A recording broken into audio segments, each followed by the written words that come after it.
Hello my dear students, അക്കാദമിയുടെ മറ്റൊരു വീഡിയോയിലേക്ക് സ്വാഗതം. ഇന്നത്തെ വീഡിയോയിൽ നമ്മൾ ഡിസ്കസ് ചെയ്യാൻ പോകുന്നത് Calicut university BBA first semester foundation for business ഡിസിഷനിലെ ലീഡർഷിപ്പ് എന്ന് പറഞ്ഞൊരു ഇമ്പോർട്ടൻ്റ് ആയിട്ടുള്ള ഏരിയയാണ്. നിങ്ങൾക്ക് ഇത് ഓർഗനൈസിങ്ങിൽ പഠിക്കാനുള്ള ഈ ഒരു ടോപ്പിക്കിൽ പഠിക്കാനുള്ള ഒരു ഏരിയയാണ്. സോ ആദ്യം തന്നെ വീഡിയോയിലേക്ക് എടുക്കുന്നതിന് ചാനൽ ആദ്യമേ കാണുന്നത് ലൈക്ക് ചെയ്യാനും ഷെയർ ചെയ്യാനും സബ്സ്ക്രൈബ് ചെയ്യാനും മറക്കരുത്. നമുക്ക് ഡീറ്റെയിൽസ് ആയിട്ട് ക്ലാസ്സിലേക്ക് കിടക്കാം. അപ്പം ഫസ്റ്റ് മീനിങ് ഓഫ് ലീഡർഷിപ്പിൻ്റെ മീനിങ് എന്താണെന്നാണ് പഠിക്കേണ്ടത്. അപ്പം ലീഡർഷിപ്പ് എന്ന് പറഞ്ഞാൽ it's a process of influencing and guiding people to achieve organisational ഗോളുകൾ അച്ചീവ് ചെയ്യാൻ വേണ്ടിയിട്ട് ആളുകളെ ലീഡ് ചെയ്ത് പോകുന്ന ഒരു പ്രോസസ്സ്, ദാറ്റ് ഈസ് ലീഡർഷിപ്പ്. അത് നന്നായിട്ട് ഗൈഡ് ചെയ്യുക, ജഡ്ജ് ചെയ്യുക, കാര്യങ്ങൾ പ്രോപ്പറായിട്ട് ഇംപ്ലിമെൻ്റ് ചെയ്ത് കൊടുക്കുക, അതാണ് ലീഡർഷിപ്പ് എന്ന് പറഞ്ഞ ഒരു പ്രോസസ്സ് കൊണ്ട് ഉദ്ദേശിക്കുന്നത്. ഒരു ലീഡർ എന്ന് പറഞ്ഞാൽ മോട്ടിവേറ്റ് ചെയ്യണം ആൻഡ് ഡിറക്റ്റ് ചെയ്യണം ആൻഡ് ഇൻസ്പയർ ചെയ്യണം മറ്റുള്ള ആളുകളെ. അതുമൂലം എംപ്ലോയേഴ്സിന് അവരുടെ ലൈഫിലെ ഒബ്ജക്റ്റീവ്സുകൾ അച്ചീവ് ചെയ്യാൻ വേണ്ടി സഹായിക്കണം. So A leader motivates, directs and inspires employees toward achieving objectives achieve ചെയ്യാൻ വേണ്ടിയിട്ട് ഹെൽപ്പ് ചെയ്യാനായിട്ട് വരുന്നുണ്ട്. ഇനി ഒരു ലീഡർക്ക് നല്ല പ്രോപ്പറായിട്ടുള്ള കമ്മ്യൂണിക്കേഷൻ സ്കില്ല് വേണം. അതേപോലെ തന്നെ കാര്യങ്ങൾ പറഞ്ഞ് ഫലിപ്പിച്ച് ആളുകളെ ഇൻഫ്ലുവൻസ് ചെയ്യാനുള്ള കഴിവുണ്ടായിരിക്കണം. So it involves communication, vision and interpersonal skill. ഈ പറഞ്ഞ 3 സ്കില്ലുകൾ നോട്ട് ചെയ്യുക. ഈ പറയുന്ന 3 സ്കില്ലുകളും ഒരു ലീഡർക്ക് അത്യാവശ്യമായിട്ട് വരുന്ന കാര്യമാണ്. അപ്പം നമ്മൾ ആദ്യത്തെ ഒരു സ്ലൈഡിൽ നമ്മൾ എന്താണ് ലീഡർഷിപ്പ് എന്ന് മനസ്സിലാക്കി. ഒരാളെ ഇൻഫ്ലുവൻസ് ചെയ്യുക, മോട്ടിവേറ്റ് ചെയ്യുക, ഡയറക്റ്റ് ചെയ്യുക. ഇനി അതിൽ മെയിനായിട്ട് കമ്മ്യൂണിക്കേഷനും വിഷനും ഇൻ്റർപേഴ്സണൽ സ്കില്ലുണ്ടെങ്കിൽ മാത്രമേ നല്ല രീതിയിലുള്ള ലീഡർഷിപ്പ് എന്ന് പറഞ്ഞൊരു പ്രോസസ്സ് സാധ്യമാവുകയുള്ളൂ. ഇനി നമുക്ക് ലീഡർഷിപ്പിൻ്റെ ഇമ്പോർട്ടൻസ് എന്താണെന്ന് നമ്മൾ പഠിക്കണം. അപ്പോൾ ലീഡർഷിപ്പ് ഫസ്റ്റ് ഇമ്പോർട്ടൻറ്റ് പറയുന്നത് നമ്മൾ മീനിങ് പഠിച്ച് സെയിം വാക്ക് തന്നെയാണ്. It provides direction and motivation to എംപ്ലോയീസിന് ഡയറക്ഷനും മോട്ടിവേഷനും പ്രൊവൈഡ് ചെയ്യലാണ് നമ്മുടെ ലീഡർഷിപ്പിൻ്റെ മെയിൻ ഒബ്ജക്റ്റീവ് അല്ലെങ്കിൽ മെയിൻ ഇമ്പോർട്ടൻ്റ് എന്ന് പറയുന്ന point. Next point, build team spirit and promote cooperation. ഒരു ലീഡറുടെ കീഴിൽ ഒരുപാട് എംപ്ലോയീസ് ഉണ്ടാകും. അപ്പോൾ അവർക്ക് നല്ല ടീം സ്പിരിറ്റ് പ്രൊവൈഡ് ചെയ്യുക, നല്ലൊരു വർക്കിംഗ് അറ്റ്മോസ്ഫിയർ ഉണ്ടാക്കിയെടുക്കുക, അതേപോലെ നല്ല കോപ്പറേഷനും കോർഡിനേഷനും ഒക്കെ ആ ഒരു ടീമിൻ്റെ ഉള്ളിൽ ബിൽഡ് ചെയ്യാൻ ലീഡർഷിപ്പ് സഹായിക്കുന്നു. അപ്പോൾ ലീഡർഷിപ്പ് ഒരു ടീം സ്പിരിറ്റും കോപ്പറേഷനും ഒക്കെ ഉണ്ടാക്കാൻ വേണ്ടിയിട്ട് സഹായിക്കുന്ന ഒരു ഫാക്ടർ കൂടിയാണ്. മൂന്നാമത്തെ point, it facilitate change and innovation. എപ്പോഴും മാറ്റങ്ങൾ കൊണ്ടുവരാൻ ലീഡർഷിപ്പ് ആയാലും എപ്പോഴും അവരുടെ ആ ടീമിൽ മാറ്റങ്ങൾ കൊണ്ടുവരാനും അതേപോലെ പുതിയ പുതിയ ഇന്നൊവേറ്റീവ് ആയിട്ടുള്ള കാര്യങ്ങൾ നടത്തിയെടുക്കാനും ഒരു ലീഡർഷിപ്പ് എന്ന് പറഞ്ഞ പ്രോസസ്സിന് അവിടെ സാധിക്കുന്നുണ്ട്. അടുത്ത point, it improve communication and coordination and organisation. ഒരു ഓർഗനൈസേഷനിൽ നല്ല രീതിയിലുള്ള കമ്മ്യൂണിക്കേഷൻ ഉണ്ടാക്കിയെടുക്കാനും അതേപോലെ തന്നെ ഒരു കോപ്പറേഷനും കോർഡിനേഷനും മുഖേന എല്ലാ കാര്യങ്ങളും ഓർഗനൈസേഷനിൽ അപ് ടു ഡേറ്റ് ആയിട്ട് പോകുന്നതിൽ ലീഡർഷിപ്പിൻ്റെ റോള് വളരെയധികം ഇമ്പോർട്ടൻ്റ് ആയിട്ടുള്ള ഒന്നാണ്. ഇപ്പോൾ നമ്മൾ എക്സാമ്പിൾ പറയുകയാണെങ്കിൽ ഒരു ലീഡർ പ്രോപ്പറായിട്ട് ആ കാര്യങ്ങൾ അറിഞ്ഞ് മാനേജ് ചെയ്ത് പോയെങ്കിൽ മാത്രമേ ആ ഒരു ലീഡർഷിപ്പ് എന്ന് പറഞ്ഞ പ്രോസസ്സ് അവിടെ കംപ്ലീറ്റ് ആവുകയുള്ളൂ. അപ്പോൾ അറ്റ് ദ സെയിം ടൈം ആ ലീഡർക്ക് എല്ലാ ക്വാളിറ്റികളും അവിടെ ഉണ്ടായിരിക്കണം. Last point, enhance productivity and organizational growth. ഓർഗനൈസേഷൻ്റെ പ്രൊഡക്ടിവിറ്റി കൂട്ടാനും ഗ്രോത്ത് കൂട്ടാനും ലീഡർഷിപ്പ് വളരെയധികം ഒരു ഇമ്പോർട്ടൻ്റ് ആയിട്ടുള്ള ഫാക്ടറാണ്. കാരണം ഒരു ലീഡർ എന്ന് പറഞ്ഞ വ്യക്തി ഉണ്ടെങ്കിൽ മാത്രമേ ഒരു ലീഡർഷിപ്പ് പറഞ്ഞ പ്രോസസ്സ് അവിടെ നടക്കുകയുള്ളൂ. അത് ഒരു കൂട്ടം ആളുകളെ പ്രോപ്പറായിട്ട് നയിച്ചും കോപ്പറേറ്റ് ചെയ്തും കോർഡിനേറ്റ് ചെയ്ത് പോയെങ്കിൽ മാത്രമേ അതിൻ്റെ സക്സസ് അവിടെ ഉണ്ടാവുകയുള്ളൂ. അപ്പോൾ അത്തരത്തിൽ ഇപ്പോൾ നമുക്കറിയാം ഒരു ടീമാകുമ്പോൾ ഒരുപാട് പ്രശ്നങ്ങളുണ്ടാകും. ആ ഒരു പ്രശ്നത്തിനെ എല്ലാം നല്ല രീതിയിൽ പ്രോപ്പറായി മാനേജ് ചെയ്ത് പോയെങ്കിൽ മാത്രമേ ആ ലീഡർ അവിടെ നല്ല സൂപ്പർ ലീഡർ എന്ന് പറയാൻ വേണ്ടി പറ്റുള്ളൂ. അപ്പോൾ ഇത്തരത്തിലുള്ള എല്ലാ ക്വാളിറ്റികളും ഒരു ലീഡർക്ക് അവിടെ ഉണ്ടായിരിക്കേണ്ടതാണ്. നെക്സ്റ്റ്, ഇനി അടുത്ത് നമുക്ക് പഠിക്കേണ്ടത് വളരെയധികം ഇമ്പോർട്ടൻ്റ് ആയിട്ട് നിങ്ങൾ നോക്കി വയ്ക്കേണ്ടതെന്നാണ്, എക്സാമിന് ചോദിക്കുന്ന ഷുവർ ക്വസ്റ്റ്യൻ ആണ് കേട്ടോ. 100% ഗ്യാരണ്ടി പറയാം, ഈ ക്വസ്റ്റ്യൻ എന്തായാലും എക്സാമിന് തീർച്ചയാണ്. അപ്പോൾ നിങ്ങളത് അത്രയും നോട്ട് ചെയ്ത് അത്രയും ഇമ്പോർട്ടൻ്റ് ആയിട്ട് പഠിച്ച് വെക്കേണ്ട ഒരു ഏരിയ തന്നെയാണ്. അപ്പോൾ ലീഡർഷിപ്പ് സ്റ്റൈൽ എന്ന് പറഞ്ഞാൽ approach adopted by a leader to influence followers. ഒരു ലീഡർ ഒരു ഓർഗനൈസേഷനിൽ അഡോപ്റ്റ് ചെയ്യുന്ന ഒരു അപ്രോച്ചാണ്. ഓക്കെ, എന്തിനു വേണ്ടിയിട്ടാണ്? Influence followers. ഒരുപാട് അനുനായികളുണ്ട്, അനുയായികൾ എന്ന് പറയാം ഫോളോവേഴ്സ്. ഒരുപാട് ഫോളോവേഴ്സ് ഉണ്ടാകാൻ വേണ്ടിയിട്ട് അപ്രോച്ച് ചെയ്യാം. ഇപ്പോൾ നമുക്കിപ്പോൾ പറഞ്ഞ പോലെ തന്നെ ഫോളോവേഴ്സ് വെറുതെ ഉണ്ടാവുകയില്ല. ഒരു ലീഡറുടെ ക്വാളിറ്റീസും അയാളുടെ ഒരു കഴിവും കാപ്പബിലിറ്റീസും ഒക്കെ കണ്ടിട്ട് മറ്റുള്ളവർ ഇൻസ്പയർഡ് ആയിട്ട് എന്ത് ചെയ്യണം? വരണം. അപ്പോൾ അത്തരത്തിൽ ഒരുപാട് ലീഡർഷിപ്പ് സ്റ്റൈലുകൾ നമുക്ക് പഠിക്കേണ്ടതായിട്ട് വരുന്നുണ്ട്.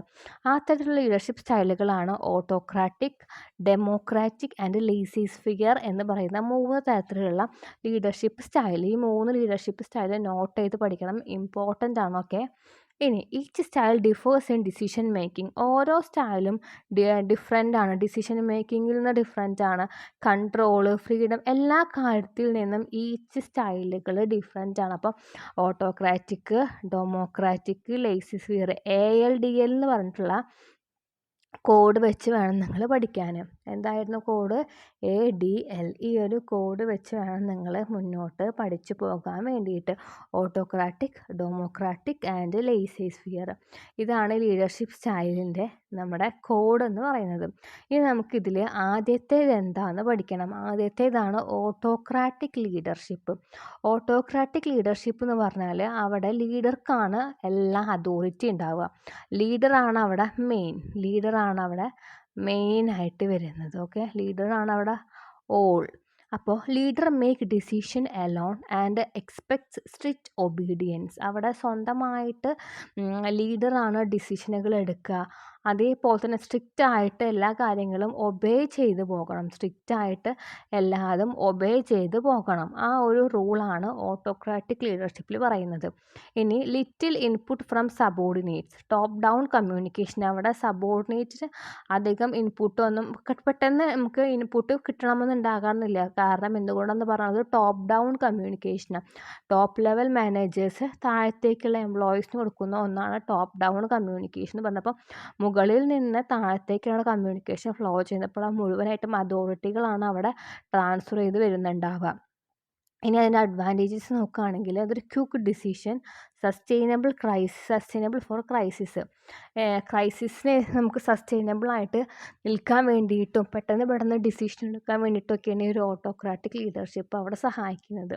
അതാണ് അതിൻ്റെ ഗുണങ്ങൾ. ഇനി ഡിസഡ്വാൻറ്റേജ്, ദോഷം നോക്കുകയാണെങ്കിൽ ഒരുപാട് പ്രശ്നങ്ങൾ, മൊറാലിറ്റി പ്രശ്നങ്ങൾ ഉണ്ടാവാം. ഒരു സത്യസന്ധത ഉണ്ടാവണമെന്നില്ല. Lack of creativity. എല്ലാതും നമ്മൾ ലീഡർ ചെയ്യുന്ന കാരണം അവിടെ ക്രിയേറ്റിവിറ്റിക്കുള്ളൊരു ഒരു സാധ്യത ഉണ്ടാവണമെന്നില്ല. എംപ്ലോയീസ് തമ്മിൽ പ്രശ്നങ്ങൾ ഉണ്ടാവാനുള്ള ഒരു മോറൽ എത്തിക്സ് അവിടെ പ്രോപ്പറായിട്ട് ഫോളോ ചെയ്ത് പോകണമെന്ന് ഉണ്ടാകില്ല. ഇതൊക്കെയാണ് മെയിനായിട്ട് വരുന്ന ഡിസഡ്വാൻറ്റേജ്, ഓട്ടോക്രാറ്റിക് ലീഡർഷിപ്പിൽ വരുന്ന ഡിസഡ്വാൻറ്റേജ്. അപ്പോൾ ഇത്രയാണ് നമുക്ക് ഷോർട്ടായിട്ട് ഓട്ടോക്രാറ്റിക് ലീഡർഷിപ്പിനെ കുറിച്ച് പഠിക്കാനുള്ളത്. ഇനിയപ്പോൾ നമ്മൾ ADLത്തെ A കഴിഞ്ഞു, നെക്സ്റ്റ് D ആണ് അല്ലേ, ഡെമോക്രാറ്റിക് ലീഡർഷിപ്പ്. ഇപ്പോൾ ഡെമോക്രാറ്റിക് ലീഡർഷിപ്പ് എന്ന് പറഞ്ഞാൽ leader influence subordinates in decision making and values their opinions. ഇവിടെ എന്ത് ചെയ്യും? ലീഡർ സബോർഡിനേറ്റിനെ കൺസിഡർ ചെയ്യും, സബോർഡിനേറ്റ്സിൻ്റെ ഒപ്പീനിയൻസിനെ കൺസിഡർ ചെയ്യും, അവരുടെ ഡിസിഷനെ കൺസിഡർ ചെയ്യും. ഡിസിഷൻ മേക്കിങ്ങിൽ അവരെയും കൂടി ഇൻവോൾവ് ചെയ്യും. ഒറ്റയ്ക്ക് ഒരിക്കലും ഒരു ലീഡർ ഡിസിഷൻ എടുക്കില്ല, എപ്പോഴും സബോർഡിനേറ്റിനെ കൺസിഡർ ചെയ്തുകൊണ്ടിരിക്കും. അതാണ് ഡെമോക്രാറ്റിക് ലീഡർഷിപ്പ് എന്ന് പറയുന്നത്. ഇനി ഇവിടെ മെയിനായിട്ട് എൻകറേജ് പാർട്ടിസിപ്പേഷനെ ഇൻഫ്ലുവൻസ് ചെയ്യുന്നുണ്ട്. പാർട്ടിസിപ്പേഷൻ കൂട്ടാനല്ലേ, എൻകറേജ് പാർട്ടിസിപ്പേഷനും ടീം വർക്കും ഉണ്ടായിരിക്കാം. എംപ്ലോയീസ് തമ്മിൽ നല്ല ഒരു കോപ്പറേഷനും കോർഡിനേഷനും ടീം സ്പിരിറ്റൊക്കെ ഉണ്ടായിരിക്കാം. നല്ലൊരു ടീം വർക്ക് അവിടെ ബിൽഡ് ചെയ്ത് പോകുന്നുണ്ടായിരിക്കാം. ഇനി അഡ്വാൻറ്റേജ് പറയുകയാണെങ്കിൽ ഈ പറഞ്ഞ പോലെ ഹൈ മൊറയിൽ, എല്ലാവരും നല്ല കോപ്പറേഷനിലും കോർഡിനേഷനിലും സഹകരണത്തിലും പോകുന്നുണ്ടാവാം. നേരത്തെ നമ്മൾ പഠിച്ച, ഇവിടെ ശ്രദ്ധിക്കുക, നമ്മളിവിടെ പഠിച്ച ഡിസഡ്വാൻറ്റേജ് നമ്മളതിൽ ലോ മൊറയിൽ വരുമ്പോൾ ഹൈ ആക്കുക, ലാക്ക് ഓഫ് ക്രിയേറ്റിവിറ്റി വരുമ്പോൾ ഹൈ ക്രിയേറ്റിവിറ്റി ആക്കിയാൽ നമ്മുടെ ഡെമോക്രാറ്റിക്കിൻ്റെ അഡ്വാൻറ്റേജ് ആയിട്ട് മാറും. ഓക്കെ,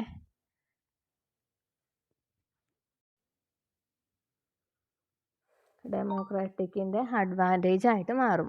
കണ്ട, അതാണ് ഇവിടെ ഉള്ളത്. ഇനി ഡിസഡ്വാൻറ്റേജ് പറഞ്ഞാൽ ഡിസിഷൻ മേക്കിംഗ് സ്ലോവർ ആയിരിക്കും. അതായത് ഇവിടെ പഠിച്ചതിൻ്റെ അഡ്വാൻറ്റേജ് മറ്റോട്ട് ഡിസഡ്വാൻറ്റേജ് ആയിട്ട് വരും. ഓട്ടോക്രാറ്റിക്കാണ്. ക്വിക്ക് ഡിസിഷൻ ഇവിടെ എന്തായി മാറും? ഇവിടെ ഡിസിഷൻ മേക്കിംഗ് ഇവിടെ എപ്പോഴും ലോ ആയിട്ട് സ്ലോവർ ആയിരിക്കും. കാരണം എല്ലാവരെയും എന്ത് ചെയ്യുന്നുണ്ട്?